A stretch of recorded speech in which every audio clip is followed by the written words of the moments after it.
Hey everybody, David Cristello here, founder and CEO of Jetpack Workflow and host of the Growing Your Firm podcast. Today's guest is, well, it's actually kind of myself. This is a weird interview. We brought on a longtime favorite, three-peat, maybe four-peat guest at this point, Jackie Meyer, to come interview me in celebration of 250 episodes of the Growing Your Firm podcast. So she pulled her community on the Accounting Firm Influencers group, and she got a dozen, 2 dozen, 3 dozen questions. I don't know. It was intimidating. I saw some of them.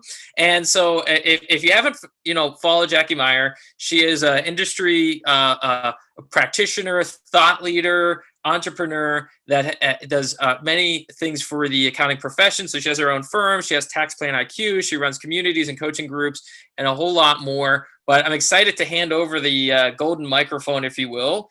You're going to be in the interviewer seat and I'll be in the hot seat. So I'm excited to pass this over to you in celebration of 250 episodes of the Growing Your Firm podcast. Yeah, first of all, congratulations, David. That's really amazing. And I personally know how much your podcasts have impacted me and hundreds, if not, I think thousands of accountants out there. And I know that you kind of do it it's not like you're getting paid for your podcast. So there's a lot of heart put into it. And I know everyone really, really appreciates it. So thank you. So welcome everybody. I'm Jackie Meyer, not Minder, founder of Meyer Tax, the concierge CPA coaching program, and Tax Plan IQ. I've had the pleasure of knowing David as a user of Jetpack back in the day, like since 2014. And I would constantly pester him with ideas. We became friends. We realized we're kind of like identical in regards to our personality styles. And so we like to bounce ideas around. And one day I said, hey, I want to interview you in your podcast. And here we are. So I'm really, really excited to be here. Now, I have been a guest a few times around value pricing for tax planning. Most recently, we celebrated a big event where I really only spend 4 hours a week in my tax firm. And so hopefully David will get that linked up into our podcast today because I want you to be able to check those out. But I'm going to ask David a lot of questions today, some deep, some not so deep, some about his podcast, some insights about Jetpack Workflow, and I have like 25 questions. So we've got that Facebook group called Accounting Firm Influencers where I pulled everybody, and I want you to definitely join that so we can kind of continue the discussion. But we're going to start with a very, hopefully simple question. David, what is your story? Oh boy. So ex-social worker turned software entrepreneur. And I did that by interviewing countless numbers of accounting firm owners because I just felt like it's a great industry. These are great people. They have really painful problems that not enough people think about or pay attention to. And so that's how I got into this wonderful world of workflow and workflow for accounting firms. Was really just through that initial, couple dozens of interviews with accounting firm owners and finding this really acute, painful problem of managing recurring deadlines for your clients. And so that's kind of my mini backstory. Awesome. Okay. And I'm sure I will grill you more about that as we go, but I want to know what your favorite book is first. Oh, well, favorite book. I would say the book that's impacted me the most in the last couple years, 2 or 3 years. So for people that don't know, I love reading. I think picking up a book for $20 that encompasses 20 years of lessons that people had to spend millions, maybe billions to learn is unbelievable. Like the whole concept of a book is insane. So anyways, I guess somewhat related to that, I love the book, The Everything Store by Brad Stone. He did a great job of really articulating the early days of Amazon and just really how Bezos at that time approached problems. As we know, like startups go through countless problems hourly, and so his was no different. And just how he approached it and his general mental framework for solving problems, I thought was really unique. So one of the phrases that was really wonderful from the book and kind of early on in Amazon was, how do we invent our way out of this problem, right? How can we invent our way out of this problem?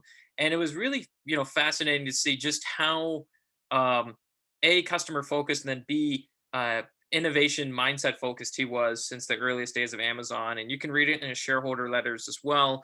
But that's been a really favorite book of mine. I think about it a lot. Um, the outside of that, I think the one I think about the most from a personal life perspective is Seneca's On the Shortness of Life. So, as a Stoic philosopher from thousands of years ago, writing about how to live a full life and how to spend your time wisely. It's about an 80-page read, and I think about it a lot.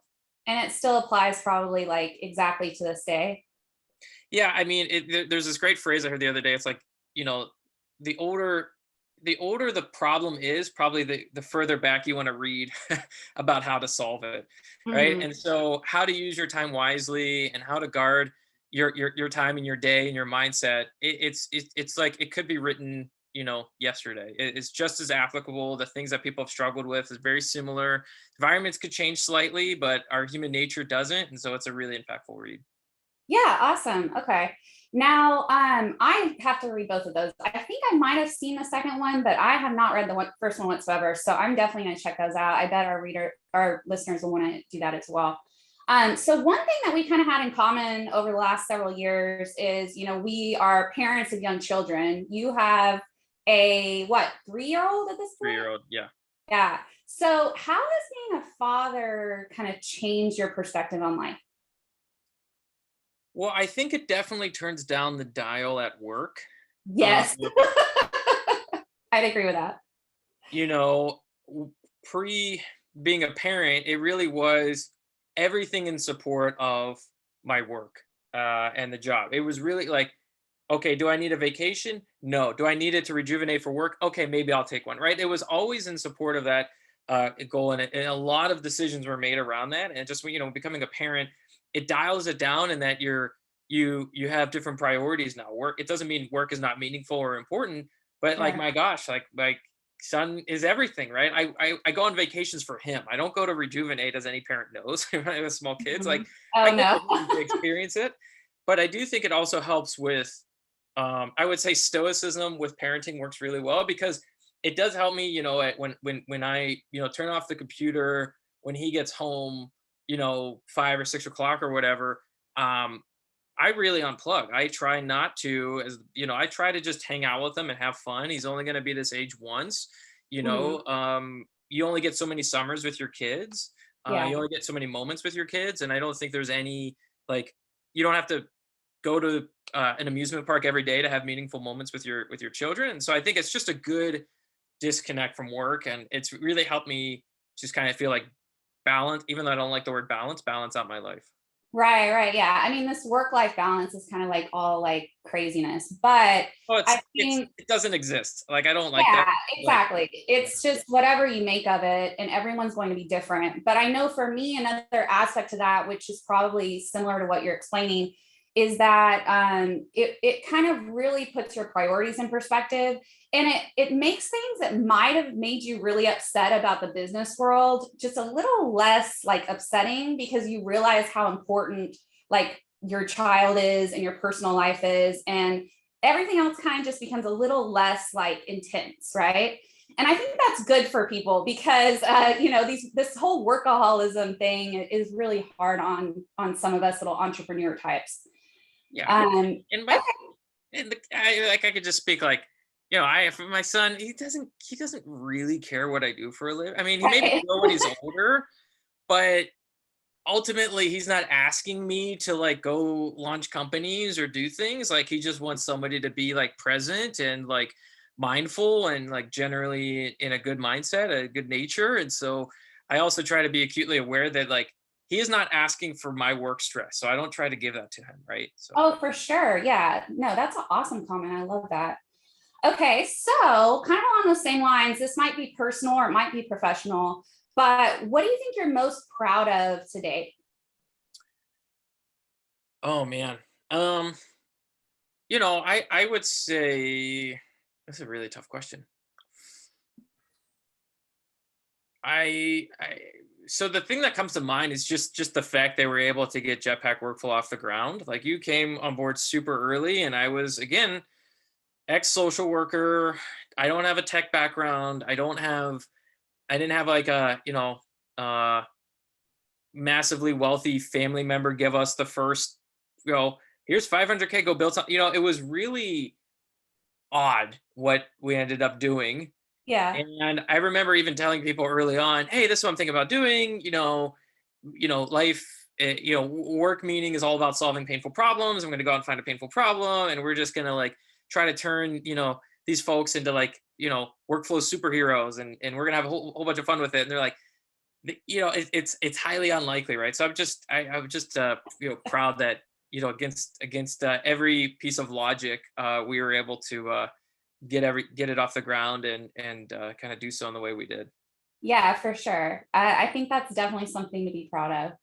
Okay, so AJ from our Facebook group asked, who are you drawing inspiration from and why?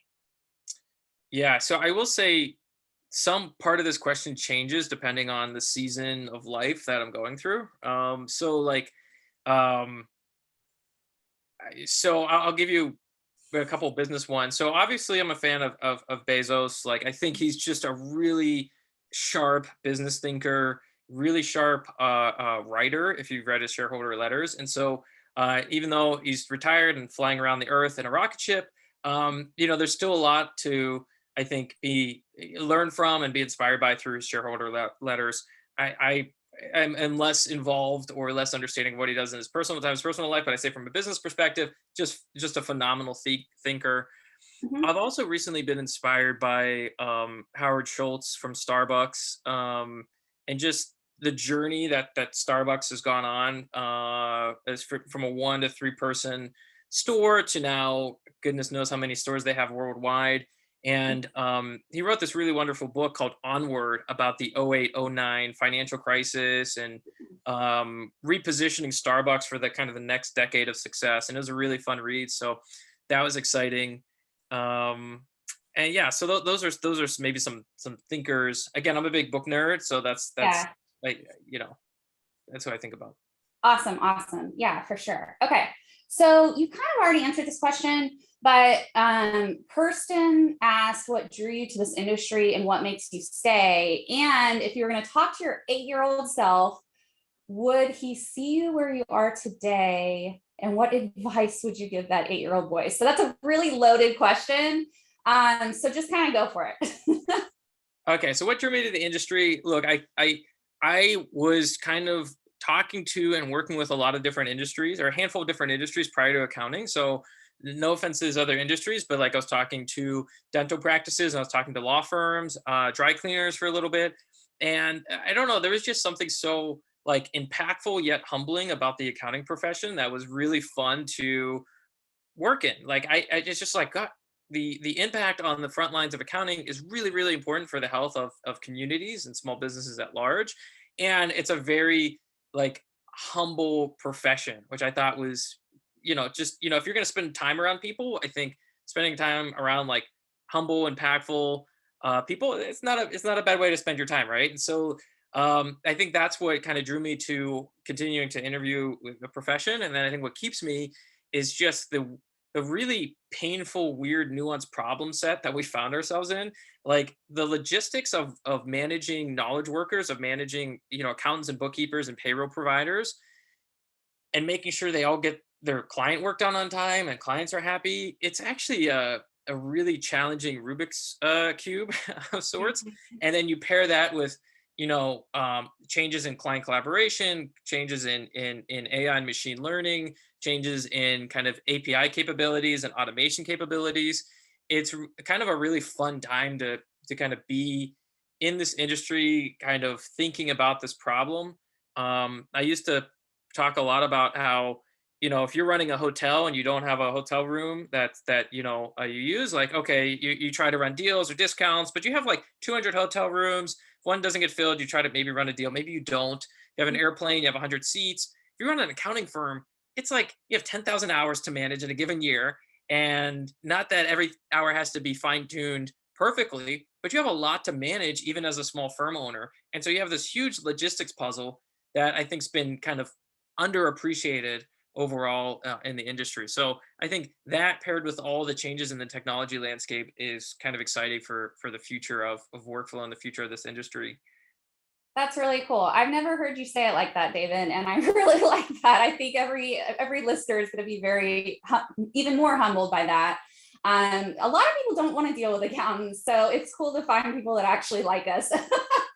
Yeah, um, it's funny. I think like accountants could get a bad rap, but I feel like and you look, I'm very biased, but I feel like the people that are listening to something like this, or they're in your community, like they're not running away from that, in some segments of the market, that market reputation. They're like, no, we're going to deliver higher transparency of communication, or we're going to deliver a wider set of services to encompass the full benefit for that business owner, whether they do tax planning, like the things you offer, or outside of that.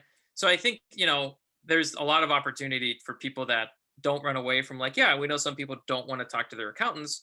Granted, maybe you don't want them as clients either, if that's really who they sure. are. Right.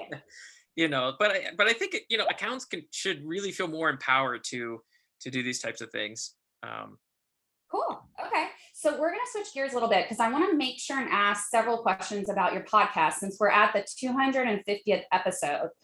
I want to know, what is something that you'll never forget from a podcast interview that you've done? I mean, you've interviewed everyone, thought leaders from a really startup accounting firm owner to like the biggest thought leaders in our profession. So what do you think that is? So something that comes to mind, because we've done a handful of episodes on M&A or selling or buying a firm, and I think what was really surprising for me, kind of when I heard it, I can't recall the exact podcast, so we'll link up all of Yeah. them. Everyone Just where every people single one. Go back.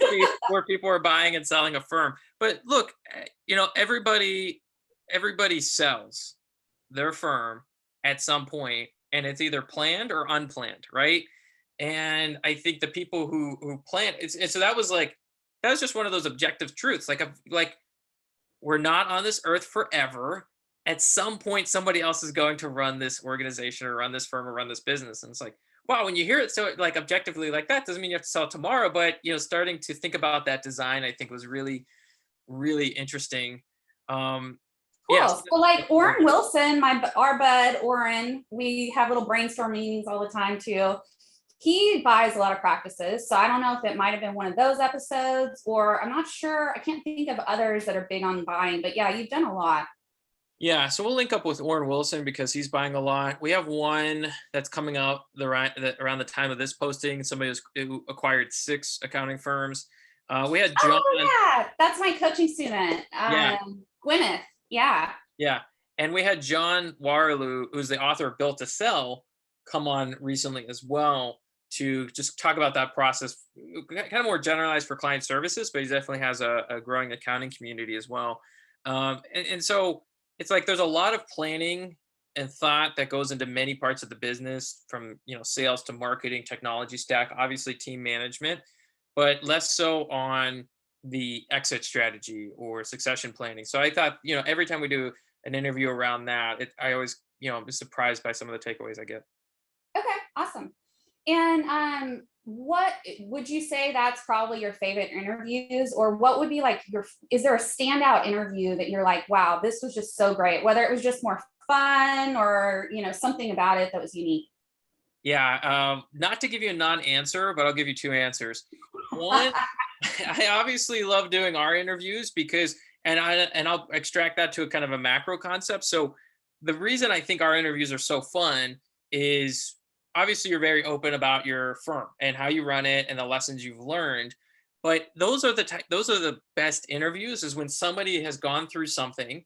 It happened 6, 9, 12, 18 months ago, and it's still, there's high fidelity memory in that firm owner. They said, this is what happened, this is what I did about it, and these were the results, and this is Yeah. what I would maybe do differently if I did it again. Those are always really fun because it's not academic. You can get really into the weeds of, oh, that's interesting, like you change pricing, what was that first client conversation like? And they're like, oh, Oh, I, right. I Yeah. totally failed, I stuttered everywhere, but you know what? They still bought, right? I love hearing that kind of real life practical examples.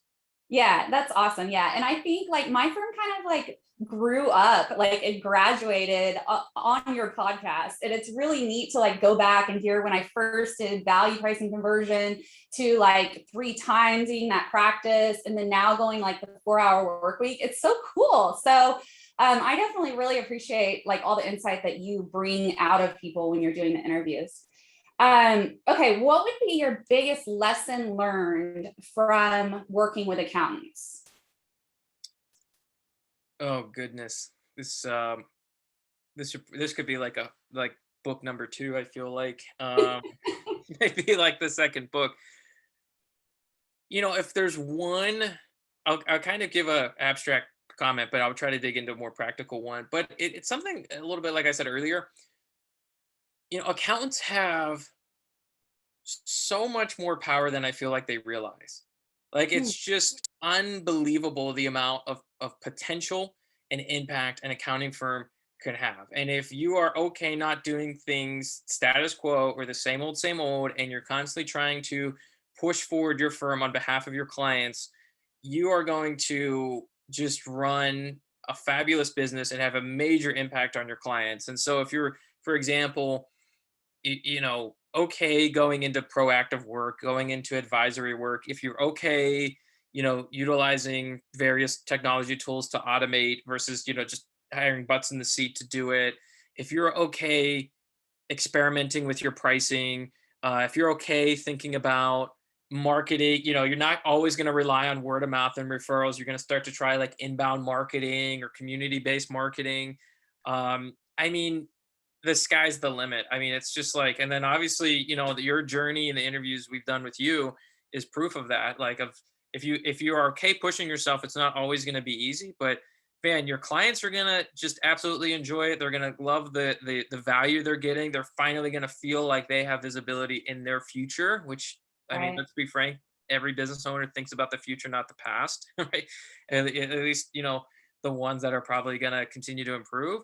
And so the firms that meet them in the future versus continuing to drill them in the past are just set up for just a lot of impact for their clients. And they just, when I talk to them and they sound cheery and they sound excited about their firm, it's always like some version of that. They've experimented with pricing or marketing, advisory services. They see a new vision for their firm where they can be more of a partner for the small business client versus just a transactional vendor that they work with.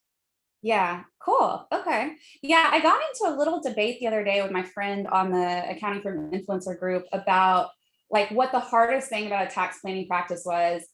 And we were kind of just going in a loop about like value pricing and how it's like it's not about the money. And we both agree it's not about the money, but you're still able to price like 3 times as high and you have 3 times happier customers. That's the point at the end of the day. And I just don't know why everyone doesn't get it like we get it. So, So yeah, go ahead. well, I was going to give a kind of like an SMB perspective. So we're vetting a professional services firm outside of accounting right now, and we're getting bids. And this is not value pricing per se, but the or at all. But the bid we're getting, that's a higher fixed fee, but encompasses more potential services, is significantly more enticing because it feels like we're going to take that relationship very seriously and we're going to work with them hand in hand to build a roadmap around this part of the back office. And so that's more exciting than being like, well, we charge this per hour and we could do a project based fee for this. And it's like there's a lot of unknowns I feel on my end, which is like, well, so that means you're not going to do anything unless I kick it off. Whereas if you're on a retainer, we're coming to you and we know that you're going to help us co-create a roadmap and work with you monthly, and you have as much, it feels like, alignment as possible to continue to deliver value on a retainer model or subscription based model versus kind of an ad hoc model. So it's a hard thing, I think, certainly early on, if you haven't experienced that as a business owner, just like the comfort you have with just paying the right price and getting great service. I think it takes a while for somebody to like conceptually understand it, but once you do, you're like, this, why didn't we do this from the start? Right, right. Yeah. So Rachel asks probably one of the best questions here. What would your perfect accounting firm look like? And what would your tech stack be? Interesting. Okay, so perfect firm. I Like, would it be a certain niche, or like what have you seen with all these people you've interviewed? Like, what's successful? 100% niche down. I would pick an industry. I mean, look, for me, I would probably go with the market I'm familiar with, which is like, software businesses. I probably could, I know a lot of those. I could start there, right? But I would just go with, again, going back to kind of early on, it's like, who do you enjoy working with and talking to? I would absolutely niche down. I would, start mid to premium end of the market. Like, I don't like, again, I understand the logic of like coming in cheap, getting a couple clients, and then using that as leverage to like move upstream. I would try to set the price a little bit more mid to premium at the beginning, because when you niche down, you're able to do that. Um, because I'm in software land, I would know something about software. I could speak the lingo, but just as easily, I think if I went into a different industry, agriculture, I would become obsessed with the journals and the lingo, and I would probably interview companies first to see like what's going well, not well with their financial back office, and then craft my services based on what they feel is missing. So like, I imagine I get a lot of feedback on a certain KPI report or red light, green light on kind of their business. I think these things come up a lot. I would layer that in as a service item on top of the typical maybe accounting services like month end close, tax returns. Maybe we'll do payroll. I'm unsure. Uh, No payroll. one's sure about payroll. I'm unsure. Right? I don't have the full business plan there, but I would certainly niche down. I would certainly try to build a unique kind of layer. It doesn't have to be complicated. Again, it could just speak to a couple KPIs they really care about, and I put that front and center for their docs that I send over to them monthly or quarterly. I would totally shy away from anything that's not a recurring service engagement. So if it's a one off ad hoc tax return, that And yeah, that it's just when you do that, I was putting this in the memo the other day. If you have one touch point and it's once a year, there is no way you're going to be an advisor. Then you're competing on cost. It's totally transaction based, oh yeah, and it's just a losing strategy, in my opinion, unless your strategy is to go raise money and compete with H&R Block, right? right, Uh, exactly. Yeah. Um, yeah, Okay. And so what does that tech stack look like? Of course, Jetpack Workflow is yeah. in the middle of all of it. Is there a particular sales tool that you found is really good for our industry? Or what other apps can you think of that are like, oh yeah, this is a no-brainer? Yeah, I mean, so from a sales marketing perspective, HubSpot's my number one go-to pick. Yeah, we just switched that too. I mean, you kind of have to be in HubSpot. So we went with Salesforce early on. It's kind of like, how people used to talk about IBM in the 80s, where like nobody lost their job picking IBM, like that kind of thing. I feel like Salesforce is that way for CRM in this world. It's like nobody's going to lose their job picking Salesforce. It's the number one CRM. However, it's enterprise, it's totally customizable, and Mhm. it is tough to manage. It is, and we had somebody internally that's amazing at Salesforce, but even then, it was still tough to kind of manage. The usability is so challenging, Mhm. and so look, if we were maybe 20 times the size we are today, Salesforce would probably be amazing. For us, HubSpot is just phenomenal from a marketing perspective. We have our marketing stack. In HubSpot, we don't use the website builder, but we have it as our marketing automation platform. We have it for our CRM and sales platform, and we use it to manage our setup for new accounts. And so, we've gotten very close to it, essentially having the end-to-end journey of like, what did somebody come in? What was the initial touch point? What were some of the articles they read? When did they start a free trial? Who did they talk to? Did they have a demo? Yes, no. What did the handoff look like? How did their setup go? And it's not like you can just turn it on and all this functionality is just there for your firm. But Right. it was sizably uh it was so much better, and this is not investment advice by any stretch of the imagination, but it was so much better. And then I looked at the market cap of HubSpot compared to Salesforce, and I looked at their roadmap. I was like, you have to invest in HubSpot, in HubSpot, right? Like, Okay. Yeah. I love the way the company's being run. I love the software. I don't think you can go wrong with HubSpot. We would maybe even investigate using it for our ticketing software over Mhm. Intercom. I don't Yeah, know. we actually use it for Tax One IQ ticketing, which works out pretty well right now. But yeah, so okay. And anything else that you can think of that would kind of just round out your tech stack? It's okay if not. I just think the big things there is just, however you manage it, automatic payments, not chasing down invoices after you get the engagement kicked off. Yes. Okay. However you want to do that, through Intuit, through Zero, through some Stripe payment processor integration. And I don't care. I just would never want to chase down invoices. And it's like, if we're charging our clients, and minimum monthly is 500 or 750 a month or whatever it is, that's just like clockwork every month, and we don't need to think about it. And yes, a card or the payment's not going to go through. We'll have to chase it down, but we want that to be, kind of the exception, not the norm. Yeah, for sure. Okay, cool. Anything else about your perfect accounting firm before we move on to a little bit about like what's involved in being a podcaster? No, I think we covered a lot. I just think you can't like underestimate how useful niching down into an industry is. To me, the whole way to then gain traction in that, there is kind of laid out for you, right? You have the conferences, you have the journals, you have the websites to advertise on. If you decide to go in outbound email land, it's easier to get the title of that industry, and start connecting with them. It's a rather still rare thing to do in the industry, to do outbound email, even though it's totally viable and economically can work out really well. So I think that's probably the number one decision, is just picking an industry, and doubling down on it. Awesome. Okay, cool.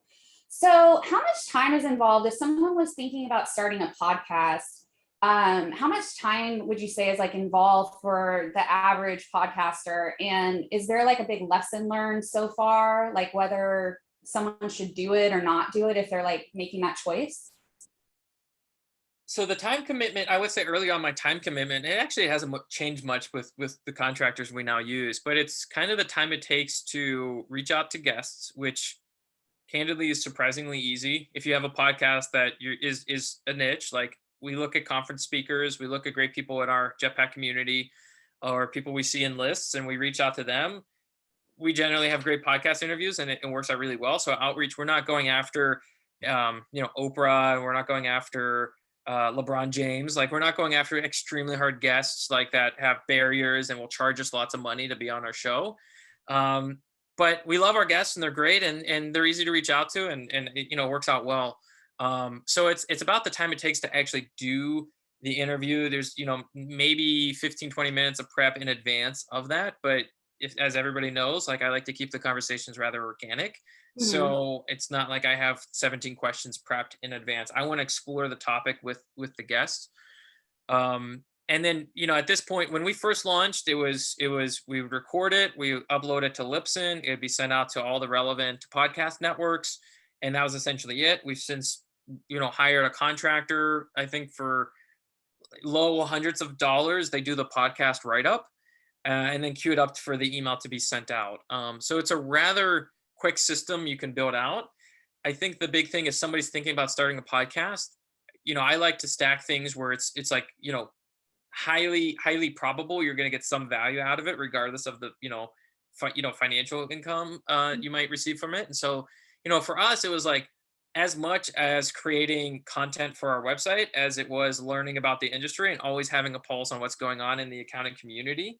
Mhm. And so, if for me, it was always a win-win. I get to connect with influencers, I get to connect with thought leaders, I get to hear the latest greatest of what's going on, and we get to create this huge content backlog, which we can use in audio, we now use in video. It's written, it's given us a book. Like, it's a huge value add for us. But in the early days, it was just like, we're going to do these interviews because we need to learn about this market, and then it ended up just being kind of fun. So Yeah, that's great advice. So yeah, make sure it's win-win across the board. Okay.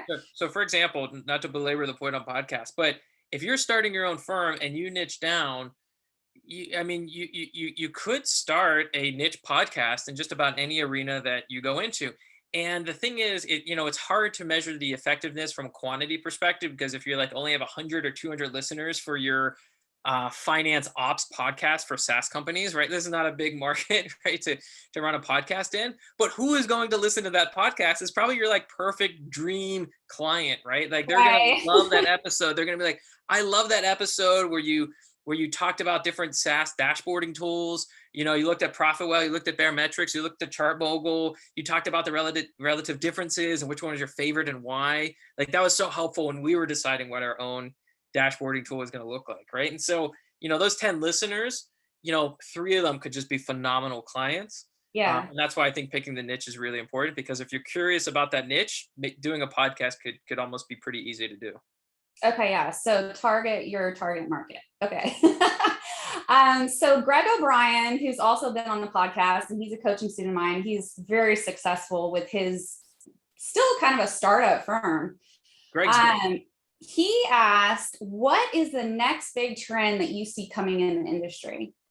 Yeah. So as a side note, we'll link up Greg's interview. That's a great example of when I'm talking about impact, talking about, you know, so you're at the 4-hour work week. I don't know where Greg is in the ladder, but he's going quickly, right? And so when he did that interview and how fast he grew in the first 18 months, he just decided to build as many best practices in his firm from scratch.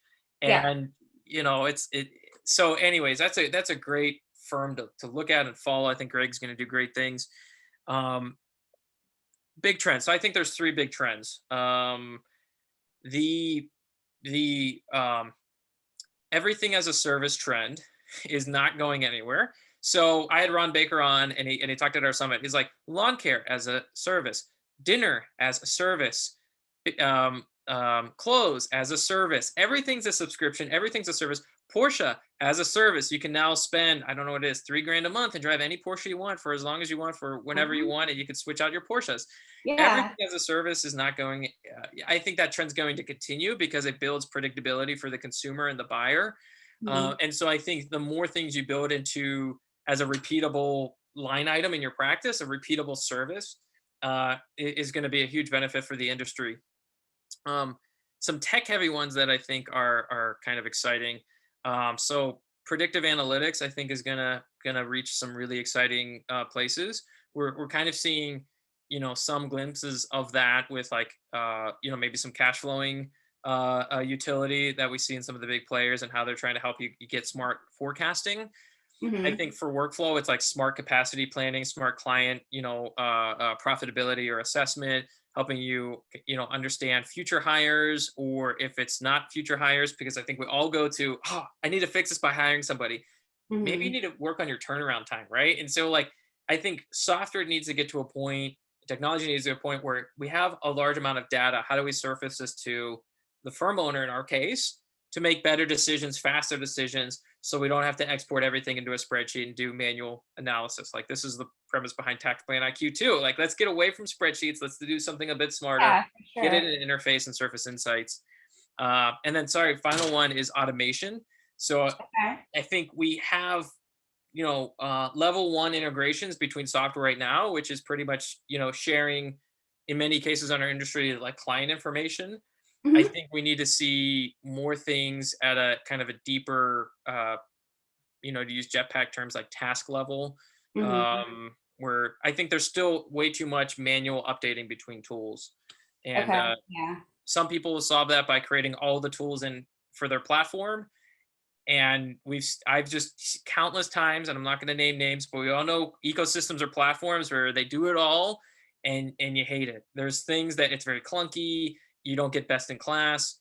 I haven't, you know, seen anybody do it well except HubSpot. HubSpot has really, you know, done a phenomenal job at building a lot in their platform. Yeah. That But they anyways, have I an think tighter interesting up. model. Like they have the freemium model, and then like you immediately pay a lot of money to like upgrade. And so we're already paying like almost $3,000 a month from like nothing 6 months ago, just to like add on these different modules. What do you think about that kind of freemium model? Well, I love it, and I love the way in which they did it. So HubSpot's mini backstory was, they kind of did everything you would imagine maybe against the normal venture capital based technology company.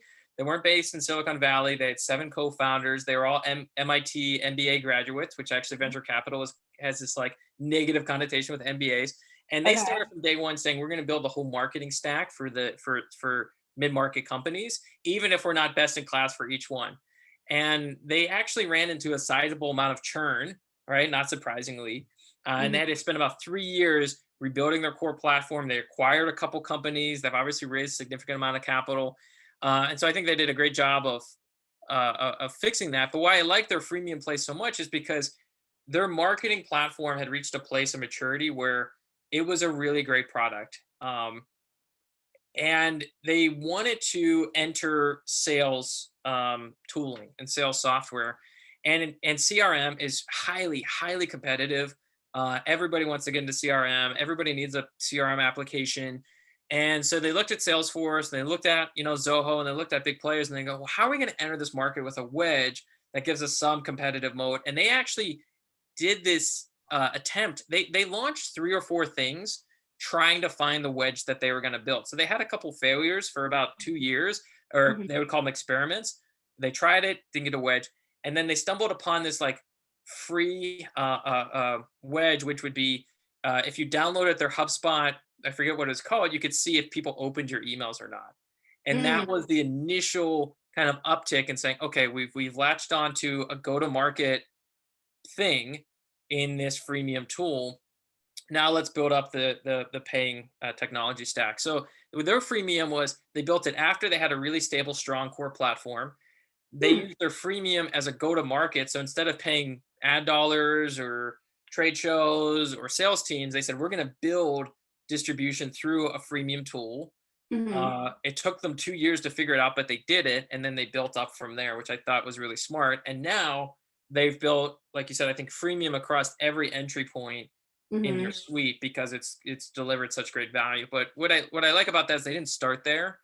Yeah, And I that's think interesting. it's an easy mistake to start there and feel like you're going to immediately get distribution because of it. Yeah, yeah. Okay. So Ron asked, share how you prioritize initiatives in your life and company, and what's the decision-making strategy that you follow? Yeah, well, I don't think I'm a guru here. This is like a constant. This is a constant work in progress. Um, how I prioritize at work and in my personal life. I will say one tactical thing I've done that's been very helpful for me is on the first business day, more or less the first business day of every month, I block that entire day off and I spend the morning recapping the prior month of what was accomplished and if we met our goals. And then I plan out that month I'm in. So I just went through this for August, when we're shooting. So I planned out the month of August. And I usually write up a memo. I send it to my managers and then send it out to the whole company of like how last month went and what's the latest updates. It's kind of like almost a supplemental piece of data next to our team meeting that people can look at. And so I think that act or that discipline has then helped build and refine our own planning mechanisms as a company as well. Again, I don't think once we crack the code, I'm happy to write all about it. But I think we're in a work of progress. We've started to experiment with a couple updates of our decision making process, and I'll report back how it goes. I'm Okay, fair enough. cautiously Maybe optimistic about it. we could do the 500th episode on that. Okay, sounds good. Okay, so let's kind of focus more on SaaS, which I've been calling it SaaS for many years, and you've probably heard me say it wrong many a times, and you never corrected me. My new COO corrected me right away, and I felt like an idiot, but hey, whatever. It's all good. Now I know it's SaaS. Okay. So I have to ask, what is your best advice for a newbie SaaS developer? Like somebody who, when you say developer, like, Like in a startup SaaS company. yeah, okay.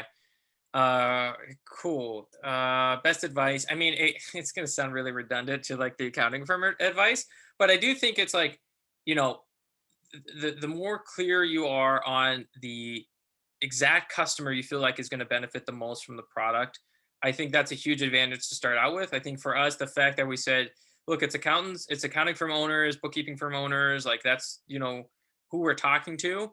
That's always been that greatly reduces the risk of going in 900 directions at once.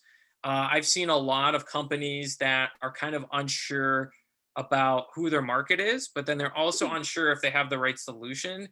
And Mhm. so it's kind of like startup purgatory. Like you never really know where you're like, is it my market that's not the right market, but my solution's the right thing? Or my solution's totally wrong and this is the right market? Mm, And I've seen successes happen both ways where they're like, no, we definitely want to focus on education. This is definitely the wrong product. Like we could focus on education, we could focus on government, we could focus on whatever. And then they just realize like, look, it's education. We need to iterate the product to meet those needs. That's worked out. And I've also seen it work out where you had a piece of technology and it was just the wrong market and they pivoted their buyer and it worked out exceptionally well. The worst thing is you're never going to have enough data to know what's the right choice. You're never going to be like, oh, I have all these customers over here and all this product advancement over here. No, no, no. It's like one or two customers is going to tell you something and your product's never going to go fast enough. And so yeah, you have to like pull off the band-aid and say like, is it the market? Is the product? And you only get so many shots to figure that one out before you yeah. run out of money. So I would say for us, I've always been a big fan of picking the market and focusing there. Even if you have plans to go into other industries, just pick a market, and everything becomes sizably easier to then figure out. Okay, cool. So what absolutely excites you right now about Jetpack Workflow? Well, we have yeah. Great question. Nothing. Uh, what's that? I You're like think nothing. I'm so busy. I just no. Yeah, well, I mean, if you don't have a life of challenges, like you probably should change jobs, right? I don't think leisure is the goal, but then you also don't want to be so stressed out that you can't sleep and you're having these horrible health issues because of it. But Right. I think there's two things that really excite me. I think we're at a stage now where um, the journey of people development, I mean, it's always there, but as you scale up it becomes more and more impactful. And so I Yeah. think and I don't know if I'm atypical in the sense, but founders typically have a very market driven focus. They think about the customer, the customer, the customer, the customer, the Right. customer. And starting to put that lens to our internal team to the next level, I think it's really going to be exciting. It's going to be challenging. There's going to be days where it is not fun, but I think it'll be exciting. Right? How many people do you have now? We're at 15. Oh, cool. Okay. Yeah. We just hit 14 if someone accepts an offer today. So yeah, it is exciting because yeah, you're so like thinking about the end user. And then when you have that opportunity to have such a big impact on the internal lives of your team, it's like a whole different ballgame. So yeah, that's really cool. Yeah, and it's a hard balancing act, but I mean, I think it's the correct shift to make to scale up. Um, yeah. So, anyways, that's really exciting, and then we have um, a large product kind of announcement that I can't really talk about right now. No. This is, um, but we are probably uh as ambitious as ever on the technology product end of things. We have seen so much change in the industry over the last 5 years, from, technology shifts to new competitors coming in. Heck, some competitors just, pretty much copying all of our features, which I guess you have to expect I've at some already point. seen that myself, my friend. It's pretty crazy. Yeah. And so we really wanted to take a step back and just think long term about where we want to take the platform. So we have some big news coming up there. Sorry for the tease. I wish I could tell you all the insights today, but um, it's exciting. I mean, it's just as exciting and challenging and scary and fun as like the people end of things, right? I mean, probably more so when I use words scary and fun, right? Like when you Yeah, think yeah, about yeah.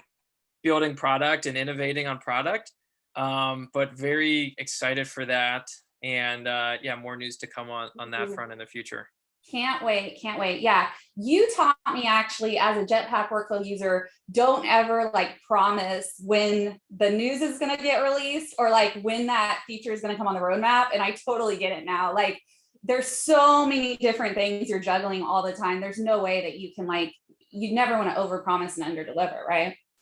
Yeah. So, and I know I do have to jump off in a minute or two, but yeah, I mean, you either get a fixed deadline and variable scope, or you get variable scope and a fixed deadline. And so so practically speaking, if you promise, hey, next week something's going to be ready, well, goodness, you might have to cut corners if you need something that week. But then if you cut corners, is it really going to be impactful once you deliver it to the market? And so by promising, specific dates, you run the risk of like having to cut corners for just to release something, but then you get all this negative pushback. And so, there's ways to overcome it by, obviously we don't have time to get into like the whole product end, the product planning end of things, but I think we've done some really cool things to kind of help on that end. But yeah, it is, it's like when you're building a house, like, if you ask, oh, when's that window going to be replaced? You could probably get high fidelity. Like we plan to do it Tuesday. The most the window's ever taken is 3 days to put in. So like by end of the week at the latest, it should be there. That's kind of a safe estimate. But if you're asking about like when's the whole house going to be ready, as we know, that is like nearly impossible because you don't know what kind of mold issues are going to come up or what you're going Yeah, to find in but the plus ground. there's never actually an in-house. Like you're always adding and adding and adding and adapting to the market and stuff. And so it's just a whole different ballgame. Okay, I know we have to go in like 1 minute, but Amit asked a good question that I think everyone wants to know. What's your competitive advantage over your competition, and any plans for you to kind of become a full-blown CRM? And you gave me a really good answer about this the other day, so I wanted everyone to know.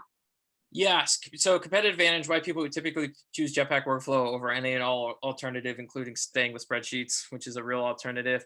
I think it's just the the speed to get your workflow translated into a tool. So the speed to set up and the ease of onboarding your team into the application. A lot of people just look at it and they say, I get it. You don't need a kind of this excessive implementation, big change management. That doesn't mean you don't tweak it as you go, and doesn't mean you don't change it as you go.